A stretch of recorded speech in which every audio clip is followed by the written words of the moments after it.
யோவான் 15ஆம் அதிகாரம் 11-12 வசனங்கள். என்னுடைய சந்தோஷம் உங்களில் நிலைத்திருக்கும்படிக்கும் உங்கள் சந்தோஷம் நிறைவாயிருக்கும்படிக்கும் இவைகளை உங்களுக்கு சொன்னேன்.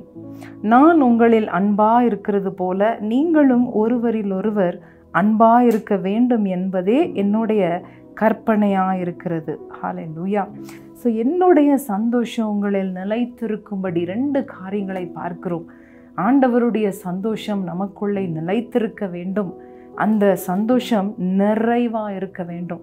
இதுக்காக நாம் என்ன செய்ய வேண்டும் என்று ஆண்டவர் அவர் கற்பனையாக சொல்லுகிற ஒரு காரியம் என்னவென்றால், நான் உங்களில் இருக்கிறது போல நீங்களும் ஒருவரில் ஒருவர் இருங்கள். ஹல்லேலூயா. இன்றைக்கு நாம் சந்தோஷத்தை தேடி அலைகிறோம்.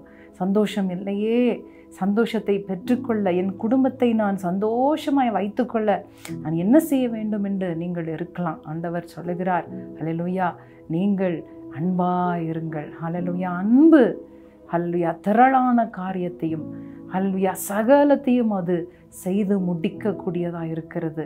இன்னைக்கு கொஞ்சம் தற்காலிகமான சந்தோஷத்திற்காக அநேக காரியங்களை நாம் செய்திருக்கலாம். ஆனால் ஆண்டவர் சொல்லுகிறார், இல்லை, உங்கள் சந்தோஷம் நிலைத்திருக்க வேண்டும். என்னுடைய சந்தோஷத்தை நான் உங்களுக்கு கொடுக்கிறேன். ஆண்டவருடைய சந்தோஷத்தை அவர் வாக்கு கொடுத்திருக்கிறார். ஹல்லேலூயா.